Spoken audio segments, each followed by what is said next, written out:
ഇനി നെക്സ്റ്റ് നമ്മൾ നോക്കാൻ പോകുന്നത് ലിങ്കറാണ്. ലിങ്കർ എന്ന് പറയുന്നത് ലിങ്കർ ലോഡറൊക്കെ ഒരുമിച്ച് നമ്മൾ യൂസ് ചെയ്യുന്നതാണ്. സോ അസംബ്ലർ നമ്മൾക്ക് ഒബ്ജക്റ്റ് കോഡ്, ഒരു സോഴ്സിൻ്റെ ഒബ്ജക്റ്റ് കോഡ് ജനറേറ്റ് ചെയ്ത് കഴിഞ്ഞിട്ട് അത് ലിങ്കറിലോട്ടായിരിക്കും പ്രൊവൈഡ് ചെയ്യുന്നത്. ഇതിൻ്റെ ഡീറ്റെയിൽസ് നമ്മൾ പിന്നെ പഠിക്കും. ജസ്റ്റ് ഒരു അണ്ടർസ്റ്റാൻഡിങ്ങിനായിട്ടാണ് ഈ സംസാരിക്കുന്നത്.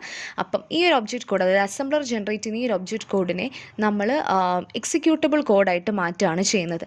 സോ ലിങ്കർ ചെയ്യുന്നത് ബേസിക്കലി ലിങ്കിങ് ആണ്. എന്തിൻ്റെയൊക്കെ ലിങ്കിങ് നമുക്കറിയാം. ഒരു പർട്ടിക്കുലർ പ്രോഗ്രാമിൽ ഒരു അസംബ്ലി കോഡിൽ ചിലപ്പോൾ ഹെഡേഴ്സ് കാണും, ബിൽഡ് ഇൻ ലൈബ്രറീസ് കാണും. സോ ഈ ഒരു ഫംഗ്ഷൻസിന് ഈ ലൈബ്രറീസിലോട്ട് ലിങ്ക് ചെയ്യുക എന്നുള്ളതാണ് ലിങ്കറിൻ്റെ മെയിൻ ഉദ്ദേശം എന്ന് പറയുന്നത്.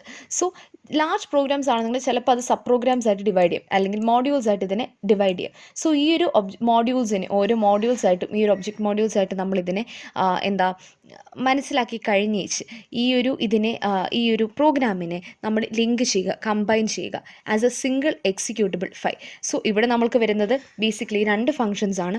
ഒന്ന്, ഇതിനെ കമ്പൈൻ ചെയ്യുക. ഓരോ മോഡ്യൂൾസ് ആയിട്ടാണ് കൊടുക്കുന്നതെന്നുണ്ടെങ്കിൽ അതിനെ ഓരോന്നിനെ നമ്മൾ കമ്പൈൻ ചെയ്ത് എക്സിക്യൂട്ട് ചെയ്യുക.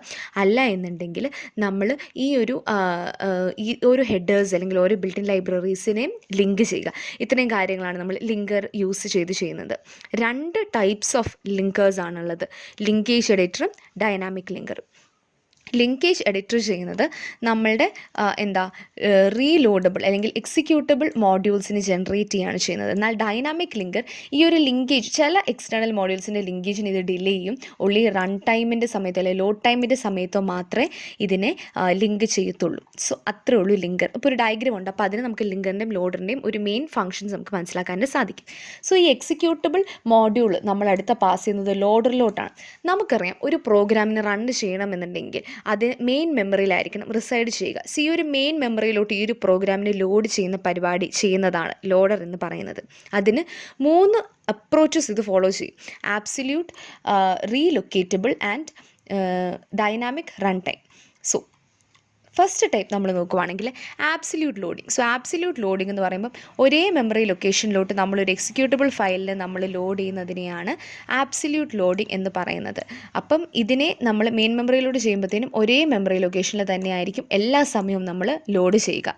റീലൊക്കേറ്റബിൾ എന്ന് പറയുമ്പോഴത്തേനും ആക്ച്വൽ മെമ്മറി അഡ്രസ്സ് ആയിരിക്കില്ല ഇത് പ്രൊഡ്യൂസ് ചെയ്യുന്നത്, ഒരു റിലേറ്റീവ് അഡ്രസ്സ് ആയിരിക്കും പ്രൊഡ്യൂസ് ചെയ്യുന്നത്. ബേസിക്കലി എഫക്റ്റീവ് അഡ്രസ്സ്, ലോഡിങ് കഴിഞ്ഞിട്ടുള്ള എഫക്റ്റീവ് അഡ്രസ്സ് ഒബ്റ്റെയിൻ ചെയ്യാനുള്ള മെത്തേഡ്സ് ആണ് ഇതൊക്കെ. ഇനി ഡൈനാമിക് റൺ ടൈം ലോഡിംഗ് എന്ന് പറയുമ്പോഴത്തേനും നമുക്കറിയാം, ഡൈനാമിക് എന്ന് പറയുന്നത് എന്താണ്, റൺ ടൈമിലായിട്ടാണ് നമ്മൾ ചെയ്യുന്നത്. സോ ആ ഒരു സമയത്ത് ഈ ഒരു എക്സിക്യൂട്ടബിൾ മോഡ്യൂളിന് നമ്മൾ any region of the main മെമ്മറിയിലായിരിക്കും നമ്മൾ ചെയ്യുന്നത്. Hence it's very flexible. So ഈ ഒരു സംഭവത്തിന് നമുക്ക് ഈ ഒരു പർട്ടിക്കുലർ സംഭവത്തിന് it can be swapped in and out of the disk. അപ്പം നമുക്ക് ആവശ്യമുള്ള സമയത്ത് മാത്രം മെയിൻ മെമ്മറിയിൽ അതിനെ റിസൈഡ് ചെയ്താൽ മതി. അല്ലാത്ത സമയം ഇതിനെ നമുക്ക് ഒരു സെക്കൻഡറി മെമ്മറിയിലോട്ട് സ്വാപ്പ് ചെയ്യാനായിട്ട് സാധിക്കും. The key differences between linker and loader are: linker നമുക്കൊരു എക്സിക്യൂട്ടബിൾ ഫയലായിരിക്കും പ്രൊവൈഡ് ചെയ്യുന്നത് ബേസിക്കലി. പക്ഷേ ലോഡർ എന്ന് പറയുന്നത് ഇതിന് മെയിൻ മെമ്മറിയിലോട്ട് എക്സിക്യൂഷന് വേണ്ടിയിട്ട് നമ്മൾ ചെയ്യുന്നതിനെയാണ് നമ്മൾ ലോഡർ എന്ന് പറയുന്നത്.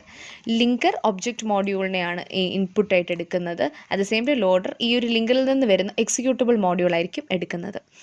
Linker again executable modules library ഫംഗ്ഷൻസിനെ ലിങ്ക് ചെയ്യും. Loader allocate space for the running. ഇതിൻ്റെ ടൈപ്സും പറയുന്നുണ്ട്. സോ ബേസിക്കലി നമ്മൾ നേരത്തെ മേളിൽ പറഞ്ഞ എല്ലാ കാര്യങ്ങളും ഡിഫറൻസ് ആയിട്ട് അതിനൊന്ന് പ്ലോട്ട് ചെയ്യുകയാണ് ചെയ്യുന്നത്. ഇവിടെ നമുക്ക് കാണാനായിട്ട് സാധിക്കും, മാക്രോസ് ഉള്ള ഒരു പ്രോഗ്രാം ആണെന്നുണ്ടെങ്കിലാണ് നമ്മൾ ഈ ഒരു സ്റ്റെപ്പ് വരുന്നത്. മാക്രോ പ്രോസസ്സർ, മാക്രോ എന്ന് പറയുമ്പോഴത്തേക്കും ആ ഉള്ള സാധനത്തിനെ ചുരുക്കി അബ്രിവേഷൻസ് ആയിട്ടായിരിക്കുമല്ലോ ചെയ്യുന്നത്. സോ അതിനെ ചുരുക്കി അതിനെ എക്സ്പാൻഡ് ചെയ്യാനായിട്ട് നമ്മൾ മാക്രോ പ്രോസസ്സർ യൂസ് ചെയ്യുന്നത്. സോ ഈ ഒരു സംഭവം ഇല്ലാന്നുണ്ടെങ്കിൽ ഇവിടെ നിന്ന് തന്നെയായിരിക്കും നമ്മുടെ ഫസ്റ്റ് സ്റ്റെപ്പ് തുടങ്ങുന്നത്. സോഴ്സ് കോഡ് ഉണ്ട്, അതിനെ കമ്പൈലർ അല്ല അസംബ്ലർ യൂസ് ചെയ്ത് നമ്മളൊരു ഒബ്ജക്റ്റ് പ്രോഗ്രാം ആക്കി മാറ്റുന്നു. ഈ ഒരു ഒബ്ജക്റ്റ് പ്രോഗ്രാമിന് പല ലൈബ്രറീസ് കാണും. അപ്പം ആ ലൈബ്രറീസിനെ ഹെഡർ ഫയൽസിനും ലിങ്കർ യൂസ് ചെയ്ത് നമ്മൾ ലിങ്ക് ചെയ്യുന്നു. എക്സിക്യൂട്ടബിൾ കോഡിനെ നമ്മൾ ലോഡറിലോട്ട് പാസ് ചെയ്യുന്നു. ഈ ലോഡറിൽ മെമ്മറിയിൽ നമുക്ക് റൺ ചെയ്യാനായിട്ട് നമ്മുടെ മെയിൻ മെമ്മറിയിലോട്ടായിരിക്കും ഒബ്ജക്റ്റ് പ്രോഗ്രാമിനെ ലോഡ് ചെയ്യുന്നത്. അത്രയേ ഉള്ളൂ ഇതിൻ്റെ ഫങ്ഷനാലിറ്റീസ്. അടുത്തത് ഡീബഗർ. നമ്മളുടെ ഈ ഒരു ഇതിലെ വൺ ഓഫ് ദ സിംപിളസ്റ്റ് സംഭവമാണ് ഡീബഗർ എന്ന് പറയുന്നത്. What is it? To find bugs, test ചെയ്യുക. അപ്പം ഇതിനായിട്ട് കുറച്ച് ഡീബഗിങ് ടൂൾസ് നമുക്ക് യൂസ് ചെയ്യാനായിട്ട് സാധിക്കും. അപ്പം ഇപ്പം നമുക്ക് കമാൻഡ് ലൈൻ ഡീബഗേഴ്സ് ഉണ്ടാവും, ഗ്രാഫിക് ഡീബഗേഴ്സ് ഉണ്ടാവും. അതുപോലെ തന്നെ full stimulation, partial stimulation use ചെയ്തിട്ട് നമുക്ക് ഈ ഒരു മോഡ്സിനെ ഡീബഗ് ചെയ്യാനായിട്ട് സാധിക്കും. അപ്പം ഡീബഗിങ് എന്ന് പറഞ്ഞാൽ ഇത്രയേ ഉള്ളൂ, എററിനെ ഡിറ്റക്റ്റ് ചെയ്യുക, അതിനെ റിസോൾവ് ചെയ്യുക. സോ അതിനായിട്ടാണ് നമ്മൾ ഡീബഗേഴ്സ് യൂസ് ചെയ്യുന്നത്.